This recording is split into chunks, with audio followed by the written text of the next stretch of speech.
So it may not feel like it, given that it's the summer of 2023, but the November election of 2024 is right around the corner. And so we wanted to break down some of the, lesser known perhaps candidates who are nevertheless important, getting our attention, and that may be important, maybe not for the 2024 election, but maybe in the future. So even if some of these candidates, may not end up in, the cabinet of whoever wins, right? They still will be exerting influence on politics, and they might be setting themselves up for future presidential bids. So these are potentially people we should really be paying attention to. Yeah. Or some of them might even have some type of impact on the discourse within the election. Yes. Without actually being a contender for the election, they might have they might have something to offer discourse. Yeah. So, I think that with that in mind, it is important to talk about some of these people, even if they're not necessarily serious contenders. Yeah. Because the official position of this show is that it's almost definitely going to be Biden versus Trump, unless one of them passes away or something. That's pretty much the election we're looking at. Yeah. That's what's going to happen. Yeah. And at this point, the official position of this show is going to be to support not Trump. Sure. So we'll be making the arguments. We'll be making arguments in favor of Biden and against Trump closer to when that is the actual matchup. But in the meantime, we're going to continue to critique Biden like we always do, and to hold him accountable like we always do, and to talk about some candidates that are challenging him like we always do. And one particular candidate is not running as a Democrat, is not running as a Republican, is running in the Green Party. Cornel West. So let's talk about Cornel West for a bit. Sound familiar? Because I goddamn love Cornel West. So Cornel West is an activist scholar that has a long history of being an intellectual hero for the left. He was he was on the Bernie Sanders campaign in 2020 and in 2016. He has been an activist with the Democratic Socialists of America since the early 1900s. He later served as the honorary chair of that group. He is also just a delightful human being. Like, if you've ever seen him talk to somebody, oh my God, what like even orator. even someone he disagrees with, like he calls everybody brother or sister, and it's just so endearing the way he even we'll talk about Trump, he'd be like, my brother Trump. And it's even though he'll be saying like, this motherfucker's a fascist, he'll be like, yeah, brother Trump, he's a fascist, he's targeting black people, but like, it's still so endearing. And like, even people that disagree with him, even people that have him on because they're trying to have an argue with him, like, most of the time it's always like always love having you on. I love it when you call me brother, or like, very rarely does he get into shouting matches with people. And if he gets into a shouting match, it's not him, it's the person, it's the other person. It's like getting if into a shouting match with like the Dalai Lama. Yeah. Like, if you get into a shouting match with Cornel West, you started it. Like, he's one of the most easiest people to get along with in debates. And yeah, he's an amazing orator. He is a massive fighter for social and economic justice. Yeah. In both domestic and international policy. And I just, he's been a personal hero of mine for a long time. I don't agree with him on everything. There are definitely some areas in which I think he does go farther than I would go. Yeah. But at the end of the day, I think that his platform is mostly positive and mostly correct. Yeah. Yeah. Promising to focus on kind of core progressive issues, the kind of things that Bernie was focused on as well, like healthcare, housing, reproductive rights, climate change, shoring up our democratic institutions, that kind of thing. Like, overall, judging from his announcement video and when what I've read about him and his campaign, like, seems pretty cool. Yeah, yeah. I will say I wish that his issues page was like More fleshed out. more Yeah. fleshed out. Totally. But I do like the fact that what is there is substantive. Mm-hmm. You know, cutting back military spending, which you don't hear a lot of candidates talking about that. Yeah. Considering the fact that we spend more than the next 9 countries combined, that should be a wider issue. But most Democrats even vote to increase the military budget when the subject comes up. Yeah. He talks about imperialism. He talks about withdrawing foreign aid to countries that violate the human rights of other people, like, you know, specifically he mentions Egypt and Israel. Abolishing nuclear weapons, which you don't see a lot of people talking about that. Oh man, that would be nice. That's a good move. You know, promoting diplomatic processes. And one of the things that I like about him is, like, I usually don't take it very seriously when a person is like a Green Party candidate and they don't talk about ranked choice voting. Oh yeah. Sure. Because that's the only way. Yeah. It's the only way. It's the only path. Yeah. Yeah. It's the only way. And that is one of the things he talks about. You know, public financing of elections, good. Ranked choice voting, good. Eliminating the Electoral College, which is the only way that you could actually have a ranked choice voting system that actually does prevent any spoiler effect and actually gives power to third-party candidates. A national holiday for voting, complete no-brainer. Yeah. Democratizing unaccountable monopolies and oligarchies for workers' control. Love that. Oh, is that Love that. like turning corporations into like cooperatives or something? Yeah. We talked about democratization of the workforce on this channel, and we talked about worker-owned co-ops. Yep. Now, I would want to see what his specific path for like how he would transition do that. is. Yeah. Exactly. Are we talking about forcing it? I don't like that as much. Are we talking about providing incentives to make it so it's more of like it's much more feasible for a company to become like that? Like, what are we talking about? Yeah. You know, And in our I would episode about see... worker-owned co-ops, there's so many methods for increasing the power of workers in representation in an organization like that, you know, without like seizing the means of production. Yeah. Now, to be clear, he is also, like, him being a Green Party candidate is actually relatively recent. He started out running with the People's Party, which apparently, like, I didn't really know much about the People's Party prior to this, but apparently it was created by former Bernie staffers, but it might have been a total fucking scam. And when people pointed that out to him, he was like, "Okay, well, I'm going to switch to the Greens then, because I don't want that baggage." Yeah. So technically, I think there's still a primary for that he's going to have to do for the Greens, but I don't even know if there's anybody running against him. Yeah, I'm curious. I'm really curious about like how far he'll go as a candidate.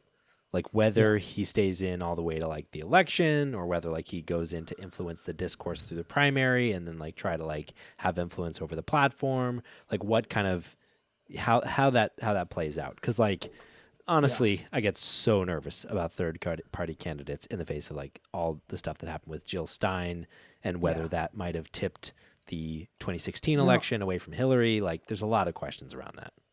Now, Cornel West's argument, and I don't know if this is true or not. I really don't.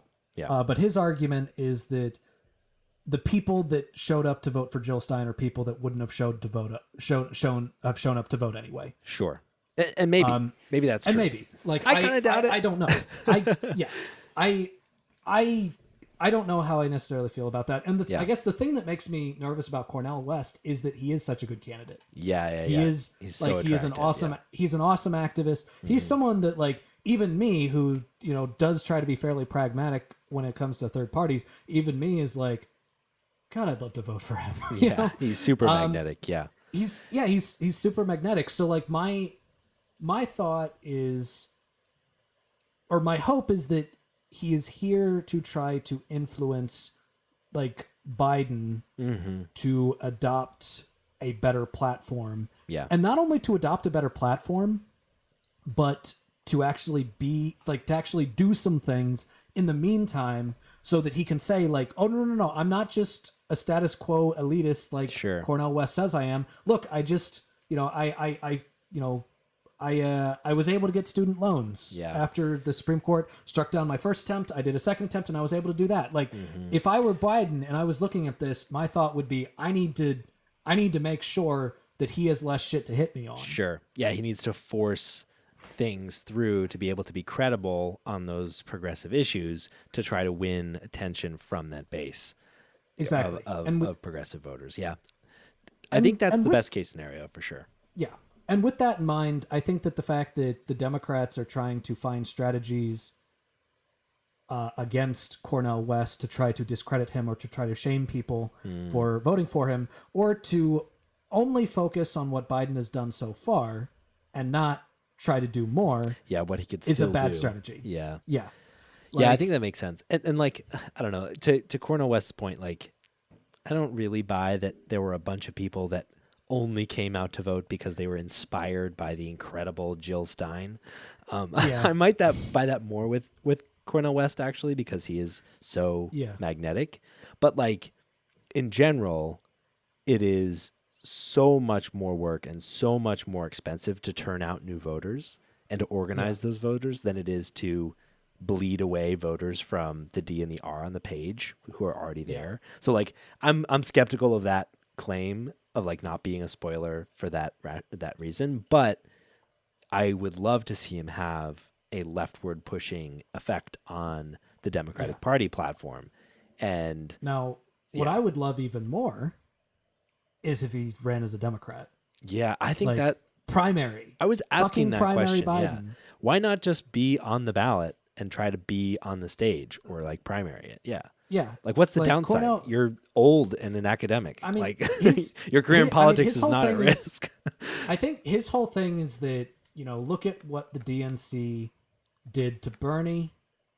Like, he thinks that the DNC rigged the primary against Bernie, and he's like, well, they're just going to do that to me. Like, yeah, but you're going to get a lot more people on your side if you run as a Democrat. And paying attention. And paying attention. And to be clear, if Cornel West, like, today announced that he was running in a primary as a Democrat, that's where my support would go. Like, that's where all of my support would go. Like, Plus, right now, like, I am even- considering casting a protest vote for Marianne Williamson because, like, I'm definitely not voting for RFK, and I'm really annoyed with Biden right now. So I'm considering doing that very reluctantly. But if Cornel West run, like, it would be a no-brainer. That's where And my that's the support thing, would go. like, even if the DNC rigged the primary against Bernie, like, the whole system is stacked against you as a third party candidate. Like, you don't have a snowball's chance in hell there. Yeah. And you're gonna get less attention. Yeah, exactly. And you're gonna be less of a threat and all that stuff. Like, the getting on, getting attention in the Democratic primary is way more valuable. I mean, look at RFK, who we can talk about in a minute. Like, he's getting attention basically just because he's polling, and he does really not doesn't deserve. deserve it. And like, Yeah. Cornel West deserves so much more attention than fucking RFK. yeah, and if RFK And were he'd get a Green that Party if he candidate or an voted. anti-vax candidate or whatever, he wouldn't get that attention. He wouldn't be polling where he is.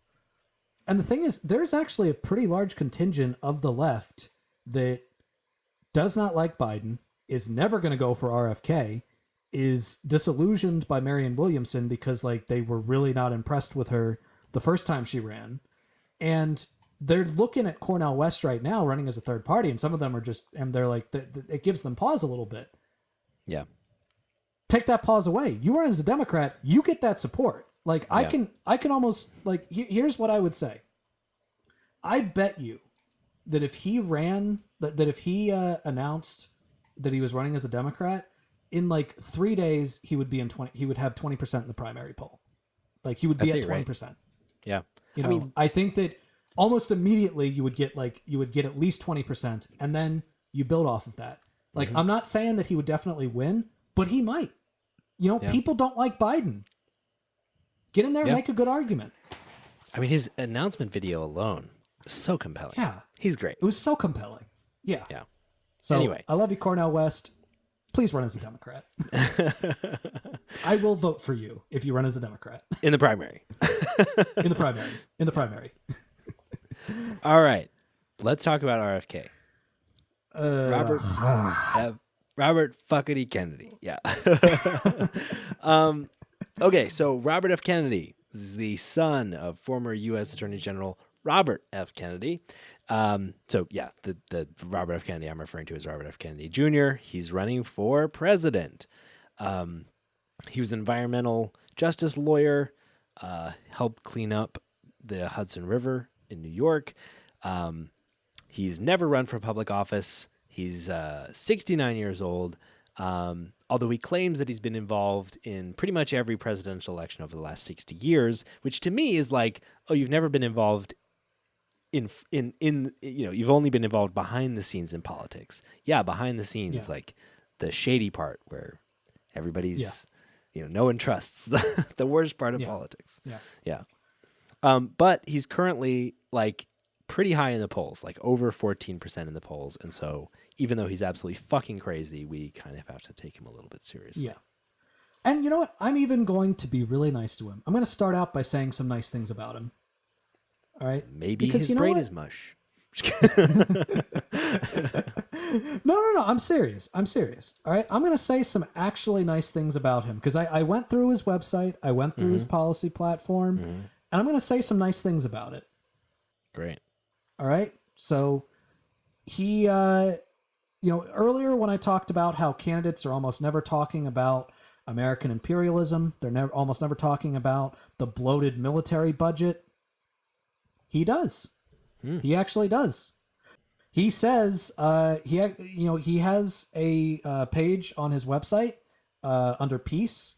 It's labeled as "Bring It Home." He says the first line of it is, "In the long term, a nation's strength does not come from its armies." And he talks about how we spend a significant amount on weaponry. We spend a significant amount on imperialism. He uses the word imperialism. He actually does use the word imperialism. He talks about how we're spending all this money sending troops overseas, and we need to unwind the empire and start bringing troops home, stop racking up unpayable debt that is caused by the war. The point of the military should be to defend the country, not to do these offensive illegal wars overseas. And you know what? I love that. Yeah. I love the fact that we have a candidate who is getting some traction, that is talking about issues that are, that I really care about. Yeah, I agree. I mean, the fact that we have a candidate who's somewhat of a gym bro that finally understands that a nation's power doesn't come from its armies, it comes from its leggies. Never skip leg day. Yeah. You're like, okay, he also let's go move on. Anyway, no, it was very funny. He also talks about ending the war on drugs, which you don't see that very often. And considering the fact that Joe Biden was the architect of the crime bill that exacerbated the war on drugs, that's actually not a bad that's not a bad position to take in opposition to Joe Biden.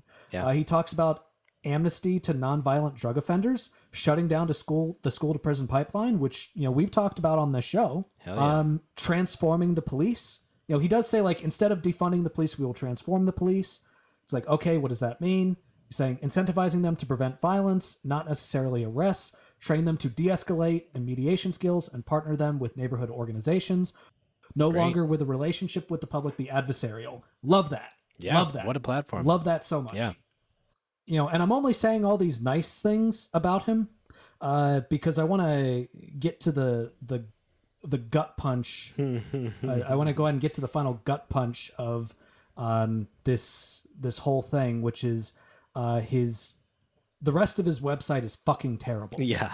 The fact that he's the OG conspiracy theorist. He was spreading conspiracy theories 20 years ago before it was cool. Like, yeah. Like, and not only that, but the stuff that I said were like pretty much the only substantive things he has on his website. Most of it is literally just do good things and not stop doing bad things. It's like environment. Basically, I believe in a clean world, and I believe in solving problems in order to make it a clean world. And I believe that when we make it a clean world, that the world will be cleaner, and therefore our problems will be solved. because cleanness is important in a world. And the world is very clean, and it will That's be clean when I amazing. clean up the world. Like that's basically what he says. Writes circular logic about solving Like climate I'm not change. to be clear. To be clear, I'm not quoting him. I'm paraphrasing Sure. him. Yeah, that's yeah. basically what he fucking says, though. Like my you know, God. he has this whole thing about reconciliation where he's like, you know, he goes on and on about how well we're so divided, and all we need to do is find like all of the middle grounds on issues like abortion and immigration, and great. both sides just hate each other. And if we just got along and held hands and came up with actual solutions to our problems in which we listened to each other, then we'd actually get somewhere. It's like, okay, Okay, great. what are those fucking solutions? Also, yeah, also, give me some like, actual concrete solutions. Who are you talking to? Are you telling the Democrats to come up with solutions, which is the only thing fucking What they Democrats do? You're not telling the Republicans to come to the table on solutions, which they never fucking do. Like the middle ground between solutions and stonewalling is nothing. It's stonewalling. Yeah, yeah, and the big and all of this is not even bringing up the fucking anti-vax bullshit that this man spreads. Exactly. Like yeah. already, like I look at his website and already I'm like, you're just a fucking milquetoast centrist that has some policies that go farther left than the rest of the Democratic Party, which is great, or like actual solutions to things that go farther than what the Democratic Party would do, which is great. But for the most part, it's literally just my solution to everything is to implement a solution that's a good solution that people are happy with. And this solution will help solve everything because it will be a good solution that I spent a lot of time thinking of. And I have the solution. The solution is to solve the problem. Like, like I'm serious. Read his fucking That's fucking website. hilarious. There's almost no substance. That's pretty much what it fucking says. It sounds like fucking 1984. That's hilariously absurd. Yeah. And that's the thing. That's just Like- his website. That's his best representation of his viewpoints that are the least controversial and most convincing. And then you hear him actually talk about his positions and stuff, and you realize that he is a fucking crazy who is totally fucking off his fucking rocker. Like, Yeah. yeah. And not only is like individually crazy, he puts money and time and energy and organizing around being crazy. He's a very effective fucking crazy anti-vax person. Like, has a whole nonprofit called the Children's Health Defense, which is, you know, very prominently anti-vax and was against the COVID-19 vaccinations. He wrote a 2021 book called The Real Anthony Fauci, where he accused Anthony Fauci of carrying out, quote, 2020's historic coup d'etat against Western democracy. Anthony Fauci's just going home to his Maryland house like, how the fuck did I get here? Like, I'm just a doctor. Yeah. Yeah. Like, there's nothing spectacular about Anthony Fauci, but there's nothing spectacularly bad about him either. Exactly. Like, the fact that he suddenly became a god of Democrats and the devil of Republicans, like, I feel kind of sorry for him because he's like, I never asked for this bullshit. Yeah, and in recent weeks, RFK has been, you know, attacked justifiably because he claimed on a podcast that like COVID-19 was genetically engineered to target Caucasians and Black people, and to avoid Ashkenazi Jews and Chinese people.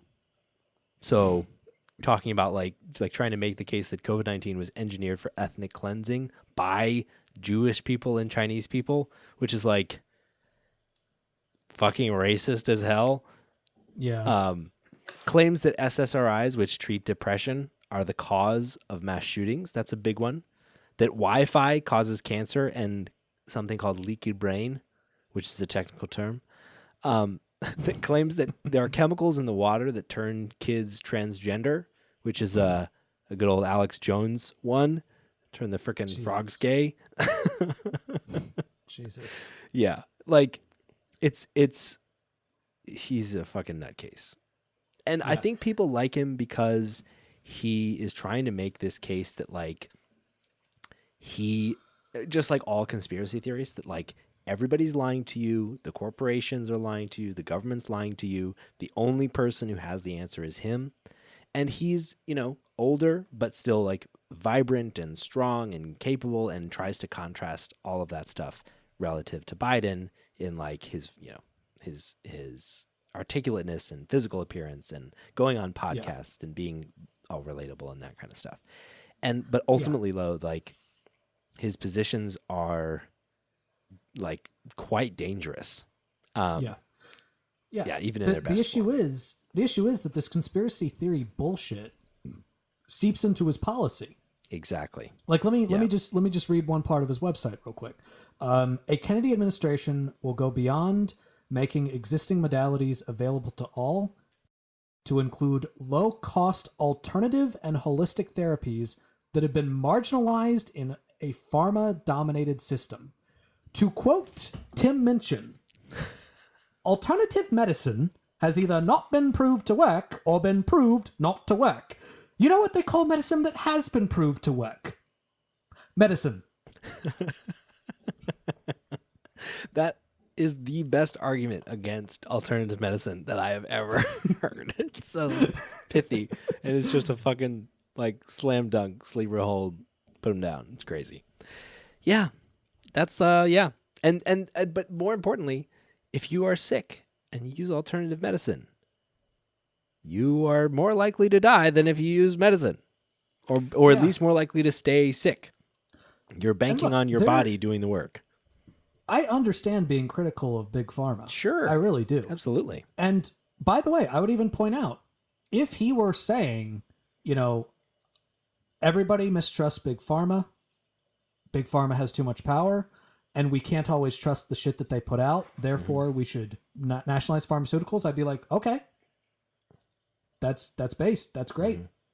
But he doesn't say that. He's actually, in interviews, he's been asked about that, and he said, well, I wouldn't go that far. Okay, well then you're useless. Like you on this I wouldn't issue, go so far as useless. to make the drugs trustworthy and effective. I would just say that we should use I'm just gonna tiny amounts of drugs in sugar water and eat ginger and drink kombucha. To be fair, I love ginger and kombucha, but I'm not going to take it instead of medicine. So fuck RFK. Right. Luckily, he's not going to be president. Yeah. Never gonna be president. So as I was going through, I researched RFK before I went and researched, you know, any of the Republican side. And as I got to the Republican side, having just been reeling on how crazy RFK was, I was like, oh shit, he would be like the best candidate on the Republican side. Yeah. So right now, like, we've talked about Trump, we've talked about DeSantis. They're definitely leading in the polls. We're probably not going to touch on them really at all. Everybody else is essentially vying to get on the debate stage. That's going to be their first hurdle for them to get attention and potentially momentum with their campaigns. So for the Fox debate, the RNC has set qualifications that for that August debate, they'll need 40,000 donors total, including at least 200 unique donors in each of 20 states. And so basically, like if you go to any of these websites, all of their marketing is focused on getting people to donate even $1, because the threshold is just getting people to pay attention to your campaign. So that's their main hope. Yeah. So the two main ones we're going to talk about are Ramaswamy and Tim Scott. And the reason why we're talking about them is because, as it stands, Ramaswamy he is third place in the national average poll, between, third with Trump and DeSantis being respectively 1 and 2. He is starting to surge a little bit. Yeah. According to 538, the most recent average has him at 6.8%, which is decent considering that a week ago I had no idea who the fuck he was. Yeah, totally. Like I must have said his name when we were going over the candidates, and I don't even remember saying his name. I don't remember looking at his face. I don't remember anything about this guy. Yeah. But apparently some people are starting to like him. And the reason why we're talking about Tim Scott is because in Iowa, in the most recent poll, he's in third place with 9%. Which means I would say that based on that, because I think DeSantis is faltering. I think people are realizing who DeSantis is, Yeah. and he's just so much less appealing, which means that I think second place is up for grabs. And I think that the two people at this point that are most likely to take that second place are either going to be Tim Scott after maybe doing a good job in Iowa, or Ramaswamy, Yeah. who is starting to do pretty well nationally. Yeah. Yeah. As I was reading like interviews with Ramaswamy and going to his website, this dude should not be written off, I don't think. Like, yeah, like he's really good at articulating common and Bad uniting ideas. concerns. And then like With bad ideas. yeah, absolutely. Absolutely the bad ideas. But like his 1-2 punch is this is something that we can all agree is a concern. And this is the best, most palatable version of my really bad idea, which I think sounds good, you know, and would be appealing. And so like as I was going through like some of his like policies and also his like rhetoric, when he's at his best, and there's sometimes when he's not, but when he's at his best, he's like really making his arguments quite effectively. And I think my thought is like that combined with his money is going to be what is able to like keep him in people's on people's radar. Yeah. I will say, he does have a certain charisma to him. I will admit that. And I did see one interview in which some people brought up a policy that he had that was an incredibly fringe policy. So one of the policies that he believes in is he thinks that the voting age should be raised to 25. And before you turn 25, if you want to vote, you either need to basically take this civics test that he said like the citizenship test that naturalized immigrants would have to take, or you would have to serve in the military. And like, you know, you hear that and a lot of people are probably going to think that's horrible. That's a terrible idea. And his response to that, which I think this is actually something that Michael and I have talked about on the pod before, where we've said, if you make a bold claim, you have to acknowledge the fact that it's a bold claim and make an argument. Yeah. And he actually did that. He actually like acknowledges, yeah, that's a bold claim. Yeah, people are probably going to not find that palatable, but here's what I'm doing. I'm persuading people. I'm going around and I'm going to make the argument, and I'm going to make the argument to you. And I was like, I respect that, because like a lot of politicians, when you challenge them on a terrible fucking policy, they'll either backtrack on it or they'll gaslight you. And he's like, no, I'm not going to pretend that it's not a bold claim. It is a bold claim. Let me make the argument. And I respect that. I respect the shit out of that. Yeah. He's fucking wrong. He's wrong. Yeah. You know, but yeah. like, exactly. And when you actually look at some of his rhetoric and some of his policies, he's really wrong. Like when you go on his website and you look at his issues page, literally the first thing that comes up, revive American national identity, use military, including drones, to secure the southern border. Yep. Yeah, he is a self-described nationalist whose whole campaign is really focused on creating a united American identity that just washes over diversity as a concept. And, you know, his like the fucking headline on his website is Vivek's 25 policy commitments to take America first further than Trump. So his whole thing is, we're going to make America even greater again, essentially. And that's all focused on I'm like Trump, super except I'm smarter policies. and crazier. Yeah, exactly. That's really his position. Like in his fucking announcement video, he dismisses climate change activists as cultists. Yep. Like he says like he dismisses gender affirming care and like, you know, gender ideology, as he calls it, as a fucking cult. And in his policies, you know, in terms of unleashing the American economy, he says, drill, frack, and burn coal, abandon the climate cult, and unshackle nuclear energy. Now, I actually agree with him on nuclear energy. Yeah. And actually, I there was an interesting conversation that he had in an interview where he was challenged on the whole, like, hey, you're talking about a climate cult. And he's like, well, yeah, I never understood why people are against nuclear energy, though, if they're climate activists, because it's zero emissions. It's like, okay, I actually, that's actually a good point. But you're that's like, a great point. But you're also that's not what we're referring to talking people that are, you're also worried saying that people who are worried about climate change are cultists. Now he says, yes, climate change is happening. Yes, you know, humans, it looks like, are causing it. But he said there was no evidence that it was a disaster, that it was going to lead to disaster. Oh my God. Bitch, it's already leading to disasters. This month is the hottest month in the last 120,000 years on Earth. I have to regularly check the air quality index Yeah. to go outside because there's a wildfire in Canada, which scientists warned us would become more and more common as climate change intensifies. And you're saying that it's not going to be a disaster? It's already a disaster. Yeah. This dude, like, his rhetoric is very polished. We cannot miss the fact that he, first of all, he's young. He's 37. He's going to be around for a while. Yeah. He's young and he's rich and he may be getting people's attention. He is an extremist for sure. Like, Yeah.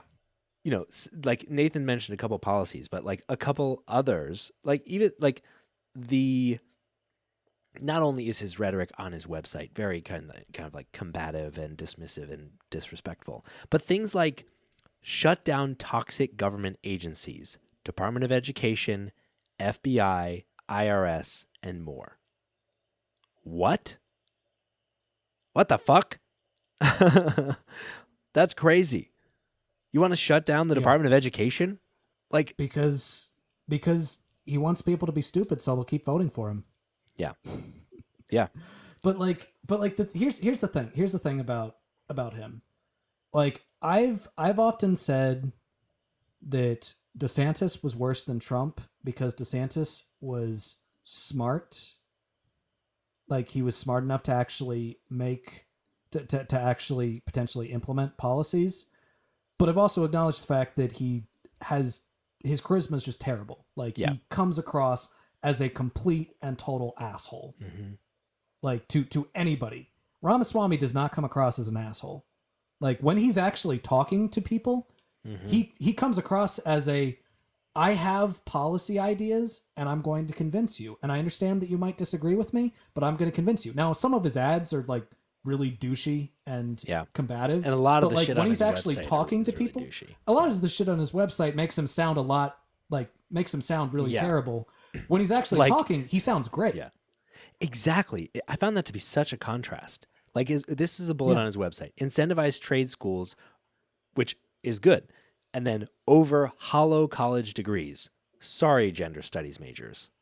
Like, fuck what? you, dude. Why? He's just being an asshole? Like, fuck you, dude. That's fucking awful. Yeah. Yeah, but So, to your point, like, he doesn't come across that. Like who's going to his website? Who's reading his policy pages? Like, people that are into, like, understanding what he's about.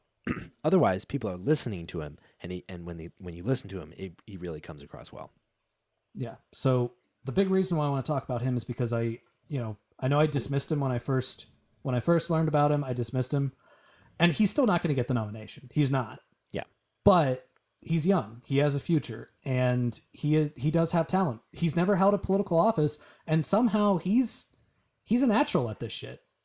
Like, he's actually the type. He is using a lot of the strategies that I have been telling Democrats to be used to start using. Yeah. Like, to actually, try to, like, fact check and to try to discuss and to try to be in depth in policies. And that's the thing. Like, everything that he says on his website is terrible, but it's substantive. Mm-hmm.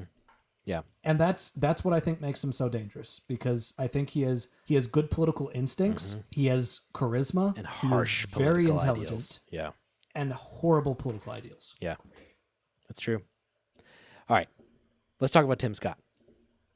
What a weenie. I find this guy to be so boring. Like, holy shit. I watched his, like, announcement video, or like the video, like, first thing that comes up on his website. And it was like, focus on China, focus on military. Biden is weak. And he ends it with, we need a commander in chief with a backbone. Bleh, boring. That's nothing. Yeah. Like, honestly. And his website is, like, devoid of really any information. To me, I mean, I don't know.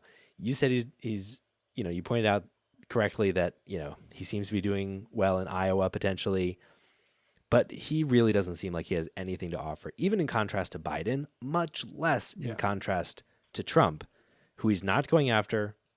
He's not really even talking about.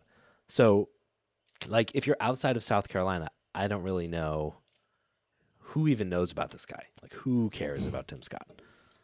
Yeah. Like I said, the only reason why we're talking about him is because he's doing semi-well in Iowa. Yeah. And the thing is, you can do, like, a good performance in Iowa can sometimes, like, do a lot to propel you to the nomination. I mean, nobody took Barack Obama seriously until he won the Iowa caucus.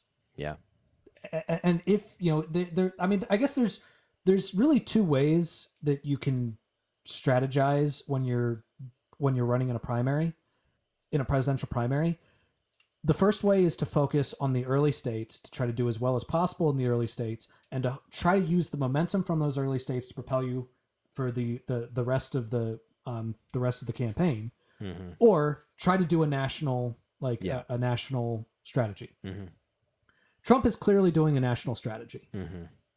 Tim Scott is clearly doing an early state strategy. Now, that isn't to say that you're not going to focus more on those early states, even if you are running a national strategy, but clearly his focus is going to be on those early states. And that is why he might actually get some traction. But to Michael's point, when you actually look at the shit that he says, it is generic Republican talking points. Yeah. Just all the way through. Yeah. He doesn't even have like an issues page. It's just the same He just bullshit. has a page about Biden. Tim's record. Yeah, or page. Tim's record. Yeah. Yeah. He has a Tim's records page, which is kind of his issues page. Yeah. Like, he basically has in his Tim's records page, he goes through policies that he believes, and then he talks about his proven record of voting against or for specific policies. So it's kind of the issues page, but it doesn't really talk, like, it's all about legislation, and legislation is important. Yeah. But you are going to be the chief executive, which means you need to also be talking about what are some executive orders you're going to be doing. How are you going to reorganize agencies? How are you going to be, what's your foreign policy going to be? He really doesn't talk that much about foreign policy, which is one of the most important things about being president. Like, that's one of the things that you're most powerful about. Totally. When you're president, he talks about, like, it's just generic shit, secure and if the border. If his strategy is, I am, familiar, I am known, I am consistent, I've been delivering on this legislation, that's one thing. But I think, to your point, not even having a vision, only having a record, is taking that way too far. You're like, all you're talking about is what you have done and not what you envision for the country, not where you want to take things. Like, that's not inspiring. I think what he's running as is he's running as generic Republican. Yeah, I think so. And what's interesting about that is generic Republican can beat Biden. Generic Republican is not going to win the primary, but it can beat Biden. Yeah. So if I were him, I could, because the thing is, when you look at, like, a lot of polling data does show that when you just put generic Republican in a head-to-head matchup against Joe Biden, generic Republican actually does pretty well. When you put Trump against Biden or DeSantis against Biden, Biden wins. So if I were Tim Scott, I would be, like, my entire campaign would be focused on electability. Like, at this point, if this is where you're starting out, if you're starting out as, I am as generic Republicans can get, I would focus on electability. Yeah. To some extent, I think he is doing that because he focuses a lot more on criticizing Biden, but you're not really making an argument. You're just criticizing Biden. Yeah. That's the only way he could potentially win. Now, again, that's working with the limited amount of chance that he already has. Yeah. But that's the only path that I could potentially see him actually having a shot. Yeah. I guess we'll see. I do want to take 30 seconds to talk about Chris Christie. Because that dude is like, he's like a Tasmanian devil. He's like coming back to his roots of just being this aggressive, like, fast talking. Like, he's making good points about Trump, and that's the only thing he's doing. He's just going after Trump in, like, every opportunity he can, and after the other candidates who aren't criticizing Trump. But he's raised, like, no money. He's got like $1 million. He's like polling terribly. He doesn't. If you go to his website, which he does have one, it is so sad. It is hilariously sad. So all it is a donation page with a picture of Chris Christie and a place where you can sign up for like his mailing list or whatever, and a fucking embedded shitty YouTube video from like a town hall campaign announcement. It literally looks like it was shot on someone's phone. It's terrible lighting, terrible sound. You can't see anything. It looks like a page that I made when I was like 12 in my like web page design class.